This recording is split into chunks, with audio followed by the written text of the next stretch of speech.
Se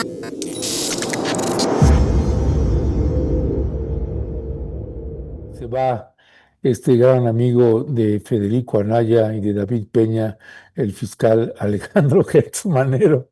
Se va y los veo muy tristes, se les ve deprimidos a los maxi abogados. Cuánta agresividad la tuya para recibirnos, cabrón. O sea, hoy es muy temprano, ya estás pasivo-agresivo con nosotros, mi querido Ernesto. ¿Cómo estás, David? Buenos días. Federico, buenos días. Pues no lo puedo creer, no, no lo podemos creer. Finalmente se fue Alejandro Gertz Manero. Hay todo un procedimiento para la salida de Alejandro Gertz Manero. Ayer Federico, en el chateo que teníamos, escribía al respecto. Ahorita Dan Augusto también hace un comentario y nada más para poderle precisar a la audiencia, Federico, ¿cuál sería el procedimiento para que, bueno, se termine ya de formalizar no solamente la salida, que esa sí ya es inmediata, sino el nombramiento, la designación de la nueva fiscal o el nuevo fiscal general de la República, Federico? Bueno, a ver, primero hay que decir que la inmensa mayoría de los comentaristas, la prensa y demás, están asumiendo que las cosas son como hace 40 años. Y es decir, que la presidencia de la República lleva mano y manda una terna o propone. Eso es falso, este, y ha sido falso en los últimos 10 años casi. Em, el procedimiento es complicado, barroco. Primero, el Senado de la República emite una convocatoria, ya la aprobaron el día de ayer, jueves, para que quien quiera, hombre y mujer, este, o cualquier otra identidad de género, por cierto, porque en la anterior ocasión hubo un caso, se presenta como aspirante a ser titular de la Fiscalía General de la República. Puede haber cualquier número de aspirantes. Eh, El Senado de la República, a través de la Comisión de Justicia, revisa todas estas candidaturas posibles y escoge de ellas 10. Esas 10 las manda al Pleno del Senado y el Senado, en el Pleno, tiene que aprobar la lista de 10 por 2/3 partes de los presentes. La lista de 10 se manda a la presidencia. La presidencia escoge 3 dentro de esa lista de 10 y se la regresa al Senado. Y el Pleno del Senado entrevista a esas 3 personas y luego toma su decisión. Ese ping-pong barroco fue la petición que hizo la sociedad civil y la izquierda buena ondita hace 10 años, de que hubiera fiscalías autónomas. Se les ocurrió que si le quitaban a la presidencia el nombramiento, íbamos a tener una fiscalía autónoma. Hertz es el resultado de esto, porque lo que ocurrió en la realidad es que el Senado en el año 2019, después de hacer todo este ping-pong, necesitaba juntar 2/3 partes de los senadores. Y para juntar 2/3 partes de los senadores en 2019, necesitabas tener el voto del PRI y del PAN. Que por cierto, si ustedes se fijan, son las facciones en el Senado que ahora no querían aprobar la renuncia o el retiro o lo que haya sido, porque es una cosa medio misteriosa, de Hertz. Y si ustedes ven en la prensa ahorita, los que se están quejando de que por qué se va Hertz, si lo corrieron, etcétera, es precisamente el PRI y el PAN. En fin, ese es el procedimiento. Un ping-pong, convocatoria, lista de 10 que se manda a presidencia, presidencia manda una terna, esa terna es de donde escoge el Senado. Ok, entonces, de esos 10 que además, pues yo ya aprendí una veladora a la Virgencita Morena y Rebelde para que David Peña sea uno de Ah, esos. no, no, no, no, no, no. A ver, por cierto, un detalle. No, no prendas veladoras. Pregúntale a David si se va a inscribir, porque si David no se inscribe en la convocatoria, pues David jamás va a ser. Pues sí, pero mira, ya de entrada, pues ya es el mismo Max abogado Federico Anaya quien le está preguntando al maxi abogado David Peña si se va a inscribir. Pero bueno, David, primero una primera lectura de esta renuncia que al principio pues pensamos que pues era por enfermedad, pero pues resulta que no, que se va a ir de embajador, sabe dónde, se dice que Alemania, ya veremos. Cuéntame, David. Mira, un comentario de lo que decía un comentario al comentario de Federico y luego en la parte digamos, de la salida de Hertz, ¿no?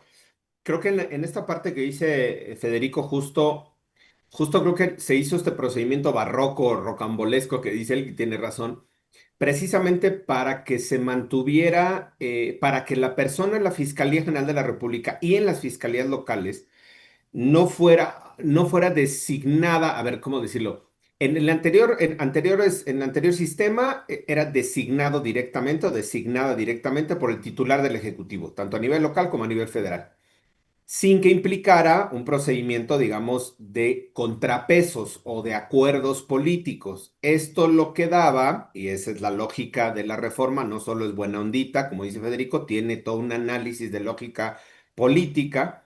Lo que daba era que la persona que era nombrada en la titularidad de las procuradurías, pues aun dependía, digamos, políticamente, aunque pudiera estar en autonomía, dependía políticamente de los titulares del Ejecutivo.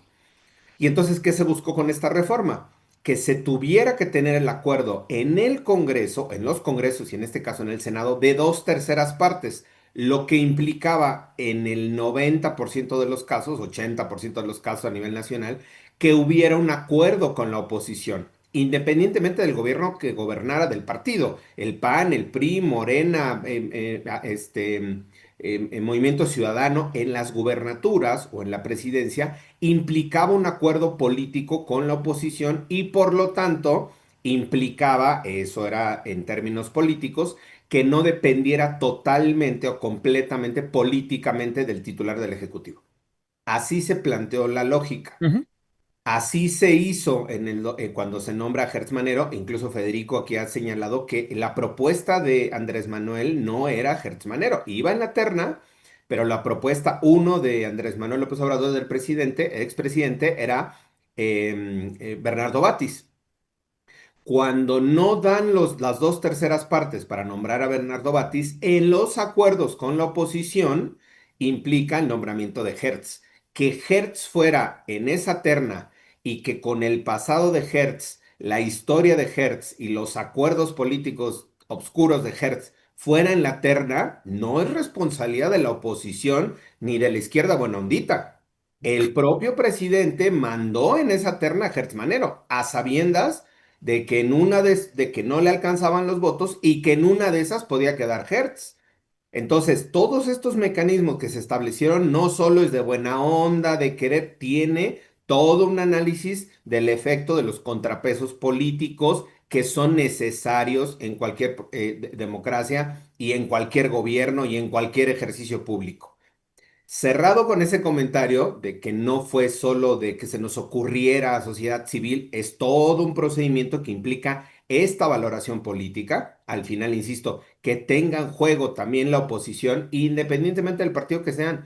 Y vean lo que ocurrió en Nuevo León, que aquí hicimos el análisis en muchos momentos, cómo entró en crisis Nuevo León, porque no podía nombrar al fiscal, porque no tenía los acuerdos MC con la oposición. Aquí nosotros estamos hablando de Morena como partido, la estructura de los partidos políticos, y para eso se pensó esta dinámica de nombramiento. Es muy rocambolesca, sí, es muy rebuscada, sí, pero al final implica o implicaba en la intencionalidad que tuvieran esos acuerdos. Cerrando ese comentario, el comentario me da una agridulce sabor la salida de Hertz porque si bien es cierto, sí, cuando menos yo me alegra que ya no esté en la Fiscalía General de la República, no me alegra la forma en la que sale, ni me alegra la forma en la que se va, porque al final sigue demostrando no solo el poder que tiene Hertz, sino el poder de estos grupos que respaldan a Hertz, incluyendo de todo tipo, ¿no? Oficiales, políticos, empresariales,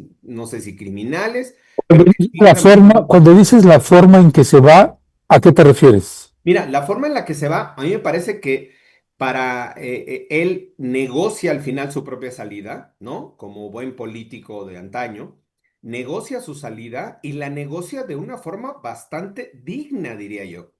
Pese a lo que hemos criticado aquí de la lentitud, del procesamiento, de las N cantidad de casos mal llevados, de los favores que ha hecho a ciertos grupos y generando impunidad, de utilizar la institución para perseguir a quienes él considera sus enemigos o sus, ¿no?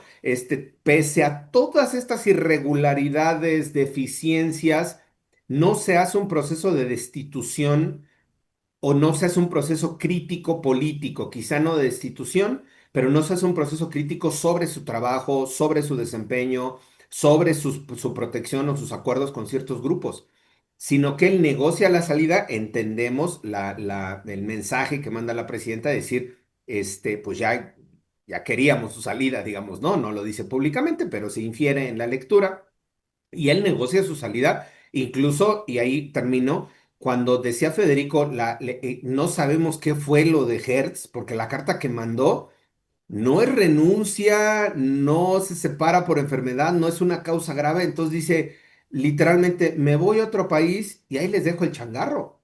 No renuncia, dice me separo del cargo, ¿no, Federico? Creo que la carta dice me Me separo. retiro. Me retiro del cargo. No renuncia, no se separa. Es una cosa, insisto, muy rara, muy en la lógica de Hertz. Y sí, eso no me deja un buen sabor de boca, que al final, en el último acto de poder de Hertz Manero, sigue evidenciando estas viejas estructuras, estas formas, tan pues no sé si corrupta sea el término, pero sí tan obscuras, ¿no? Tan raras de hacer la política y este tipo de acuerdos, eso no me deja satisfecho, insisto, y la otra parte es que no se haya hecho un proceso de revisión sobre su trabajo, sobre su actuación, y que eso hubiera sido lo que derivó en su salida. Creo o asumo que hay una crítica por parte de la presidenta o del gobierno actual al trabajo de Hertz y por eso su salida, pero esta crítica o este análisis que se hace sobre su trabajo no es público, no ha sido público y no es lo que orilla al final su salida, según lo que se ha filtrado. Pero eso es justo, creo que esa parte es la que me parece que tendríamos que meternos más. Por eso estoy como, sí, contento de que se va, pero no tan contento en la forma en la que sale, ¿no? Ya, gracias, gracias, David. Federico, ¿cuál es tu valoración también sobre la salida de Hertz Manero? Esa es la carta precisamente de Hertz. La forma en que está redactada y también la forma en la que se va. ¿Cuál es tu valoración ahí sobre este punto? Bueno, primero quisiera proponer una corrección a lo que dijo David, porque estoy seguro que no quiso decir lo que se oyó. Dice David que Hertz negoció de una manera bastante digna. No, porque al final David nos dice que es parte de esta cultura vieja, corrupta. No, no fue digno. Sí, sí, que ahí corrijo, tienes razón, Federico. Fue una salida Este, negociada, digamos. Digna, ¿no? Pero una salida. y nos permite ver un detalle. La carta que están viendo la audiencia en este momento es una carta dirigida a la presidenta del Senado.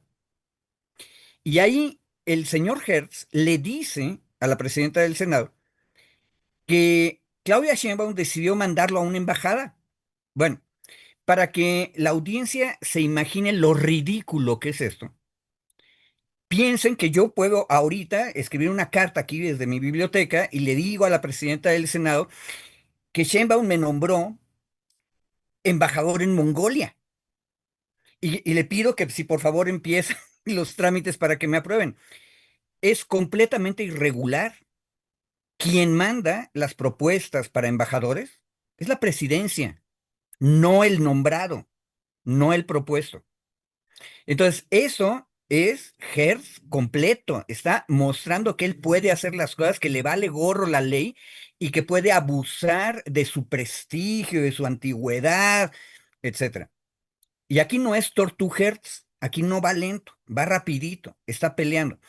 Es más, una lectura posible de ese texto es que Hertz le impuso a la presidencia el nombramiento de embajador, porque incluso ni siquiera dice embajada en dónde.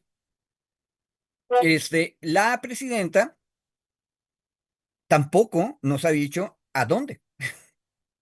¿Tiene ese poder Hertz Manero sobre Claudia Sheinbaum, Federico? No sé si lo tenga, pero es evidente que sí lo tiene frente a el Laurexel Castillo. Y es evidente que el señor tiene la suficiente locura, el desequilibrio mental, la soberbia, para creer que él puede dictarle los términos a los poderes de la República. Pues lo Eh, tuvo, no, no solo está en locura, mi querido Federico, lo No, no, tuvo, no, es que es el lo asunto. procesó el Senado, lo aprobó Claudia, o sea, lo tiene, esta Y, persona. Ahora, Claudia Sheinbaum lo dijo hoy en la Es mañanera, dijo, lo invité a que ella exacto, asume que ella lo invita. completamente de acuerdo. Ahora, estas son las consecuencias, porque aquí vale la pena regresar al comentario del comentario, entonces va la tercera vuelta del comentario. Cuando la sociedad civil y la izquierda buenondita propusieron que hubiera, como nos dijo David, un apoyo político de la oposición al nombramiento de los fiscales, eso en teoría se oye muy bien, pero en la práctica, lo que hemos visto en Morelos, acuérdense del monstruo fiscal de Morelos, en Nuevo León, en Veracruz, donde han tenido que pelearse a muerte varias veces por la fiscalía. Y aquí, en este caso, es que lo que creas no es un fiscal autónomo que sirve a la sociedad. No, le das al fiscal un poder inmenso con el que puede dictarle términos a los demás poderes de la República. Y eso no podemos criticar tan gacho a la sociedad civil cuando propuso la idea, porque no eran adivinos, pero si hubieran hecho el análisis completo en términos de ciencia política, hubieran encontrado que ese horizonte, o más bien en el horizonte estaba esa posibilidad. Ahora, ahorita ya no es una posibilidad, tenemos la experiencia concreta, porque, ojo, Nuevo León es un desastre, porque lo que quería la legislatura dominada por el PRI y el PAN era imponer al candidato a gobernador del PRI como fiscal. En otras palabras, tú le das la oportunidad a la oposición de volverse el perseguidor de quien esté en el poder ejecutivo. Y ahí regreso a lo que preguntaba Ernesto. ¿Se impone Hertz sobre la presidencia de la República? Sí, porque el arreglo constitucional le permite hacerlo. Y lo peor de todo es que pusiste un dinosaurio que no tiene ningún tipo de decencia democrática y que agarra y le manda a decir, oye, Senado, ¿me van a nombrar embajador? Ya Sí, me sí, voy. qué cosa. Y, Sí. y con eso se Me van a salta la nombrar, evaluación. me van a nombrar embajador, ahí te dejo el changarro. Exacto, exacto. Sí, Esa es la actitud. sí. Entonces, el arreglo está mal. Y termino con un detalle. En esta semana que está terminando, la legislatura del Estado Libre y Soberano de Veracruz ya decidió que va a arreglar este asunto y que elimina esta cuestión de la Fiscalía Autónoma y se la regresa al Poder Ejecutivo. ¿Eso es una buena solución? Mi opinión personal es que no. Y varias veces lo he dicho aquí, la solución para la Fiscalía es la misma que aplicamos para el Poder Judicial. Deberían ser puestos electos. Ok, pues ahí abres también otros temas, mi querido Federico. David, con respecto del planteamiento inicial que hacíamos, ¿te postularías, David, para Sí, la Fiscalía General de la República? Ya lo hizo el maxi abogado Federico para ministro. Pensamos algunos que, pues, podría ahora, le toca, es tu turno, para la Fiscalía General de la República. ¿Te animarías? No, no, muchas gracias por candidatearme, pero no. Creo que en este momento la forma, insisto, la salida de Hertz, pero sobre todo la perfilación de Ernestina hacia la titularidad de la fiscalía, ¿no? Creo que es un proceso que está, digamos, ya cantado, obviamente, es un proceso que va Sí, a seguir las reglas, ¿no? Va a seguir las reglas formales, constitucionales, legales, tal, pero creo que obviamente está cantada la titularidad. sí. Y yo ahí sí me gustaría hacer un posicionamiento, digamos, sobre la llegada de Ernestina. Aquí hemos hablado de Ernestina en diferentes momentos, de su trabajo, de su trayectoria. Yo formo parte de la organización que desde hace más de 20 años y con ella y está, ahora ya hay con 3 ministros en la organización y bueno, está ahí, digamos, enquistado buena parte de los cargos públicos. Di el nombre de la organización. La Asociación Nacional de Abogados Democráticos, de la cual formé parte, ingresé en el 2001, imagínense, hace Mm. 24 años ya. Y desde ese momento he conocido, digo, a ella, a la ministra Estela Ríos, al ministro Irving Espinosa y a una serie de hoy personajes políticos, digamos, que están en estos puestos políticos, pero que provienen de una lucha, de una formación de izquierda, de luchas de distintos niveles, ¿no? eh, no sé si ahora estás en San Cristóbal, no sé dónde estás, Sí, por el sur. San Cristóbal de las Casas, En- desde las montañas del sureste mexicano, mi querido. Exactamente, justo Ernestina y la Nat en su momento fueron asesores del EZ en el momento de los acuerdos de San Andrés Larrainza en 1996. Es decir, esta organización tiene una trayectoria, ¿no? Desde la organización nosotros llevamos el caso de Campo Algodonero a la Corte Interamericana de Derechos Humanos, cuando estábamos, digamos, todavía activos, seguimos formando parte de la organización, pero estamos mucho más activos en ese momento. 2005 a 2009, cuando sale la sentencia, sale a nombre de la Asociación Nacional de Abogados Democráticos. Y en esta parte, hago esta parte del recuento porque creo que la llegada de Ernestina se tiene que ver más como esta posibilidad de intentar hacer cambios en esta estructura de tradicional, de una fiscalía lenta, de una fiscalía que se mueve como órgano de persecución de casos en particular y no como un órgano de representación de la sociedad. Creo que hay una gran posibilidad por la personalidad de Ernestina, su trabajo, su trayectoria y su equipo que la acompaña, porque ahí es importante decir que Ernestina, digamos, no va sola, trae todo un equipo de abogadas y de abogados que la han acompañado durante varios años y que es un equipo que viene igual con esta lógica digamos, de compromiso social. Creo que la llegada de Ernestina puede dar, no es un giro, no va a ser una transformación de la Procuración de Justicia, pero creo que puede llegar a dar un nuevo aire, cuando menos, a la Fiscalía. Y yo aquí nada más coloco esta, digamos, visión en perspectiva. Cuando Ernestina fue fiscal de la Ciudad de México, a nosotros nos toca llevar varios casos, porque litigamos como organización varios casos. Podemos dialogar con ella, podemos pelearnos con ella, nos peleábamos sobre los casos, pero al final teníamos puntos de conexión por esta historia, por el trabajo, la defensa de los derechos humanos. Lo que sí es que en diferentes momentos Ernestina y el equipo reconocían que había grupos de poder al interior de la fiscalía, esquemas, estoy hablando de la Ciudad de México, esquemas digamos, de cooptación al interior de la fiscalía que no pudo ella en su gestión romper.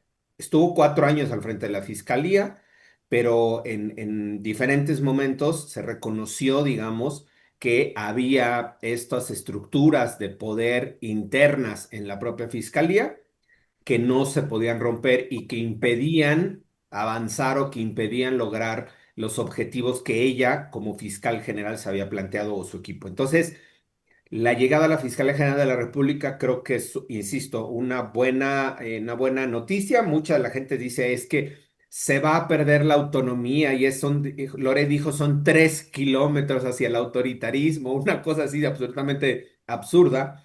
Pero creo que el gran reto que va a tener Ernestina es lograr romper estas fuertes estructuras de corrupción, de impunidad, de complicidades que se han construido en la fiscalía desde hace 30, 50, 80 años. Creo que ese va a ser un tema muy complejo. El tema Ayotzinapa, por supuesto que va a ser un tema que vamos a tener los ojos puestos ahí. La forma en la que se va a actuar contra los militares, los marinos, que están haciendo actos de corrupción, tal. Creo que a mí me parece que ese va a ser un punto en el que no es que esté a prueba, simplemente que creo que es un punto en el que sí va a enfrentar Ernestina fuertes resistencias al interior de la propia fiscalía. tiene el voto de confianza de la presidenta, cosa que no es menor, cosa que es muy buena. Tendrá las dos terceras partes del Senado, cosa que también es muy buena, digamos, como para la confianza, el respaldo institucional que pueda tener, porque al final es una institución del Estado mexicano, ¿no? Entonces creo que esto es un buen mensaje en términos de confianza institucional, no implica nada más que eso. Yo lo colocaría ahí, es un voto de confianza a ella, a su trayectoria, a su trabajo, pero insisto, creo que los retos al frente de la fiscalía son más bien para romper estos esquemas de corrupción, de protección, de impunidad que siguen permanentes hoy, incluso por ejemplo en el caso Ayotzinapa, hoy hablaba la presidenta del caso Ayotzinapa, ¿no? Y ya 11 años después, pues podemos tener, han tenido creo que 250 personas detenidas, pero se sigue sin saber cuál fue el paradero de los 43, pese a que haya habido 250, 300 personas detenidas, sentenciadas a 100 años, seguimos sin saber cuál fue el paradero de los 43 y esto puede ser por una negligencia o deficiencia en las investigaciones, sí, pero también puede ser por la fuerza que siguen manteniendo estos otros grupos de poder, el ejército entre ellos, para que no se avance en ciertas investigaciones o que sí se avance o no en las investigaciones. Insisto, son estas otras fuerzas de poder que están algunas insertas dentro de la propia Fiscalía General de la República lo que puede ser el gran reto, ¿no? Ahí yo colocaría más bien el gran reto de Ernestina, no, insisto, en cuanto a su trabajo, sino más bien en cuanto a los esquemas de poder que siguen adentro de la fiscalía y que estos 7 años, pues vivieron y convivieron y convivieron a todo dar con Gertz Manero, pues porque viene de estos mismos grupos de Ujú. corrupción, de empresarial, de impunidad, de ¿no? Este autoritarismo, estos mismos grupos, y por eso Hertz Manero pues convivió a todo dar con ellos. Tan es así que imaginen, que vean la forma en la que sale literal sin importarle ni los formalismos, sin importarle, ¿no? El respeto a la ley, a la Constitución. Él dice, yo salgo de esta forma porque quiero salirme así.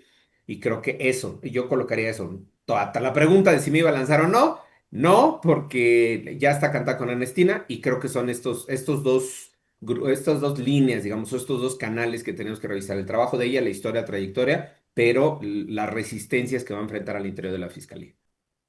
Gracias, gracias, David. Y para ir cerrando, Luis, si puedes avisarle allá a los compañeros de la mesa autónoma que en unos 5 minutitos, 10 minutitos más entramos.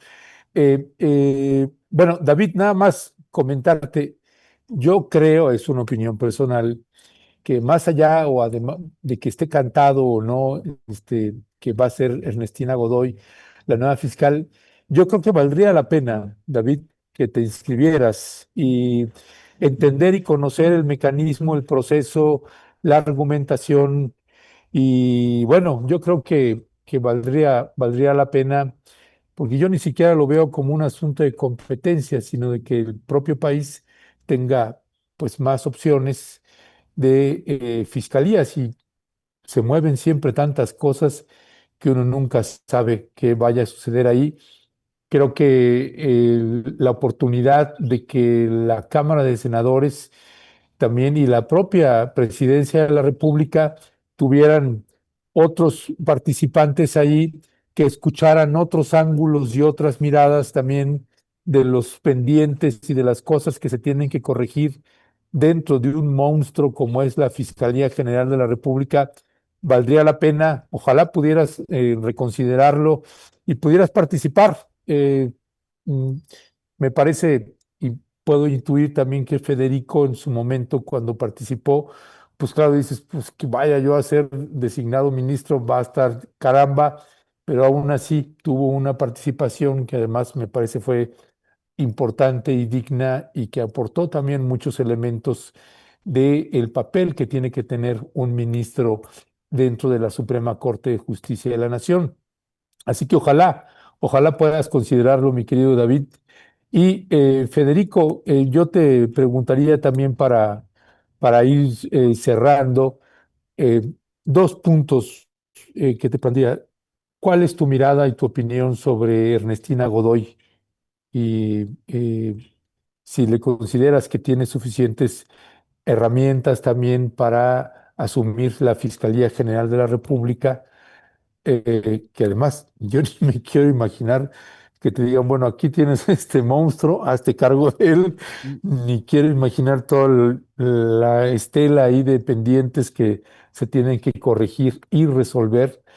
Esa sería una. Y también tu experiencia como candidato para ministro de la Suprema Corte de Justicia de la Nación, también tu experiencia, ¿qué le podrías comentar a David sobre esa experiencia que tuviste? A ver, empiezo por lo último. Creo que David debería tomar en consideración que en procesos democráticos, sea una elección como fue la de la Corte, o sea una designación compleja como es la de Fiscalía General en el Senado, en realidad tú no sabes lo que va a pasar. Es imposible, ¿sale? Entonces, eso fue lo que aprendí en el proceso de elección en la Corte. Pero esto no es una elección, es una designación y yo creo que aunque es encomiable la disciplina dentro de la ANAD que nos ha mostrado el licenciado Peña, dándole su apoyo a la compañera miembro de la ANAD, Ernestina, que yo suscribo todo lo que dice David, lo multiplico por dos. Ernestina es una magnífica abogada, tiene el corazón y la mente puestos a izquierdas y es incorruptible. Pero, precisamente por eso, no estoy seguro que las dos terceras partes del Senado vayan a apoyarla, porque para formar las dos terceras partes del Senado, que aparte acuérdense ustedes, audiencia que nos está escuchando, que el obradorismo tiene dos terceras partes del Senado porque compró un senador, Yunes. Pregunta, ¿Yunes va a apoyar a Ernestina? Precisamente por lo que dice David. Tiene todo en contra. Porque si Ernestina va a hacer todo eso que decimos que puede hacer, yo te diría que el senador Yunes tendría ciertas dudas. Seamos realistas. Ese es el problema del arreglo que propuso la sociedad civil.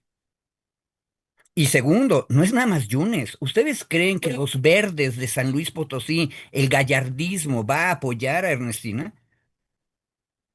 Gallardo, el gobernador, tiene pendientes carpetas de investigación que lo relacionan con crimen organizado, según la sociedad civil de San Luis Potosí, en la Fiscalía General de la República. Los senadores potosinos que domina el gobernador potosino apoyarían esto. Y nada más con esos dos elementos que le dije, también están los verdes de Chiapas. Pregunta, ¿ustedes qué creen que van a hacer los priistas y los panistas ante esta situación? Ir a cochuparse con estos y romper las dos terceras partes y regresar al esquema de negociemos. Y aparte, el mensaje lo van a empezar a dar desde el momento de la convocatoria. Esa es la perversidad del arreglo que tenemos ahorita. Que este Senado, con estos intereses cruzados, algunos legítimos y otros completamente corruptos, es el que va a hacer primero la lista y entonces le va a mandar su mensaje a la presidencia. Oye, aquí te van los 10 y ahí están los que serían más fáciles de sacar adelante. Es una negociación y es una negociación bastante perversa. Entonces yo no creo que esté tan cantado y precisamente por eso creo que debería haber otras opciones, porque, Sí. po- porque por lo menos tendríamos la oportunidad de ver que el Senado está eliminando opciones. Y entonces vamos a empezar a ver sus intenciones, las intenciones de estos grupos concretos del Senado. Y yo creo que no va a ser mecánico y yo creo que por eso vale la pena participar. Y también, Y perdón, ahí nada más, ahí Federico nada más añadiría, y que la propia administración de Claudia Sheinbaum pues tenga otras opciones también dignas, ¿no? no, pero aparte hay otra cosa, compañero. Uno de los debates rudísimos hace 7 años, 6, 7 años, cuando se designó a Hertz en el Senado. Y antes era que las personas que estuvieran a cargo temporalmente de la Fiscalía, antes Procuraduría, no deberían ser parte del proceso de designación. Eso era una de las cosas que exigía la sociedad civil y la izquierda buena ondita, porque se imaginaban correctamente que si el fiscal anterior o el presidente, que era Peña, dejaban a un encargado de despacho y ese encargado pudiera jugar en el proceso nuevo, pues iba a tener ventajas indebidas. Te apuesto lo que quieras, Ernesto, te apuesto, David, que la oposición va a decir, Ernestina está jugando chueco y no debería participar. En la negociación que dijimos, que es obvio que hubo una negociación, Ger se impone con esta carta, la presidenta. Ojo, acuérdense que cuando le preguntaron la primera vez a la presidenta, oiga, que se vea el... ¿Qué contestó la presidenta? El Senado me mandó un documento, lo estamos analizando. ¿Qué documento es ese? La carta que ya conocemos. Y me puedo imaginar cuál es la pregunta que le hicieron a la presidenta. Oiga, presidenta, ¿usted va a ponerlo de embajador? O sea, fue una negociación ruda. ¿Ustedes creen que no va a seguir la rudeza en estas negociaciones? Yo creo que sí. Y por eso no creo que Ernestina esté cantada. Es más, en ese sentido, y tomando en consideración que el Senado sigue estando controlado por las élites de los partidos, por eso tenemos que quitar a los plurinominales de ahí.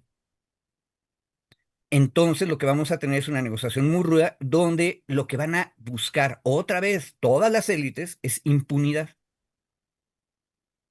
Y yo creo que por eso tienes que poner todas las opciones que se puedan. Por lo menos para que las élites en el Senado las desechen y todos nos demos cuenta que este sistema de designación empíricamente en la práctica ha demostrado que no sirve. Ya, gracias, gracias, Federico. David, ¿con qué cerrarías? Pues no, creo que alguien ponía en el chat, David podría ser como el plan C de la fiscalía para las propuestas de la fiscalía, ¿no? Retomando esto de que ya estaba el plan A, se cayó el plan B y el plan C, ¿no? Creo que, a ver, yo insisto, en la parte, la presidenta lo anunció apenas el 25 de noviembre también, en el marco del Día Internacional contra la Violencia hacia las Mujeres, para la erradicación de la violencia contra las mujeres. Se necesita voltear a ver al tema de la Procuración de Justicia. Lo hemos dicho aquí, se avanzó en el tema del Poder Judicial, bien, mal, la reforma, chueca, como haya salido, con críticas, con cosas buenas, cosas positivas, cosas negativas. Al final salió, está operando lo que se modificó en la reforma constitucional. Ahora veamos cómo va a estar el tema del Poder Judicial, ¿no? Ya más adelante, digamos. Pero el tema de procuración de justicia se quedó desde el 2008, que fue la reforma, estas reformas que se hicieron constitucionales para la autonomía, los cambios, no sé cuál, luego en el 2011 otras reformas, y de ahí para acá se ha quedado otra vez estática. La procuración de justicia no se ha movido, sigue siendo, sigue manteniendo un esquema de impunidad increíble, por lo que sea, cómo funciona el sistema, una impunidad increíble en el país, y es ahí donde creo que está uno de los cuellos de botella. No estoy diciendo que no haya otros problemas, pero en el tema de procuración y acceso a la justicia, digamos, procuración e impartición de justicia, seguimos teniendo ahí un nudo gordiano, ¿no? Un cuello de botella ahí que no podemos avanzar. Ya hay una serie de propuestas en el Senado de la República para reformar de nueva cuenta la Constitución sobre la Procuración de Justicia y sobre las fiscalías. Creo que una de las posiciones más duras para mover y transitar o cambiarle la forma en la que operan las fiscalías era el propio Hertz Manero. Creo Ujú. que su salida haiga sido como haiga sido, citando a los innombrables, ¿no? Va a ayudar también a que se pueda avanzar con este proceso, que ahí sí es interés de la propia presidenta. Hay que ver qué tienen las reformas, cómo están presentadas, bla, bla, todo este análisis que nos toca hacer en diferentes momentos, pero creo que es una posibilidad, su salida también, por todo esto que decíamos del poder, de todos los esquemas y todos los grupos que lo apoyaban. Su salida también creo que va a facilitar que entremos a un proceso de discusión sobre la Procuración de Justicia en México y el papel de las fiscalías. Creo que eso va a ayudar y eso nos ayuda a todas y a todos. Hay que ver qué sale de la reforma, porque luego, pues sí, proponemos algunas cosas que puedan ser muy interesantes, pero ya se aprueban otras y se ejecutan otras más peor. Pero creo que eso es un buen mensaje también, ¿no? Avanzar en ese sentido, avanzar en la discusión y meternos a la discusión del tema de procuración de justicia. Insistimos que es un tema que queda pendiente todavía en la agenda política nacional. Yo le pediría, para despedir a esta mesa, le pediría a la audiencia que para el próximo lunes que tenemos la mesa con los maxi abogados, este fin de semana podamos hacer entre todas y todos un listado para David Peña de por qué sí debería inscribirse para participar y ser, uno de Fíjate los que para lunes, candidatos. ya acabó el proceso de inscripción. Ah, pues No, entonces sí, ya, el proceso de entonces ya. inscripción dura 2 días, ¿no, Federico? Se sale No, no he hoy, visto la convocatoria. ¿Tú ya la viste? 28, solo 28, Bueno, 29 y há- 30. O sea, se termina el domingo háganos favor que usted que nos esté escuchando mande una cascada de comentarios para que el maxi abogado David Peña nos haga los honores de inscribirse hoy Ya o estoy plan mañana. C, ponen en el Sí, chat el plan C, David. sí. No, ya, por favor, una cascada de solicitudes al maxi abogado David Peña que se registre por el amor de la Virgencita morena y rebelde, que además estoy en un lugar cercano a ella. Así que, mi querido Maxi, David, un fuerte abrazo. David, muchísimas gracias. Gracias por tomar la llamada en un viernes, pero el tema lo meritaba. Fuerte Gracias y abrazo. disculpa a la mesa que le robamos tiempo. Pero bueno, abrazos. Gracias, gracias. Gracias.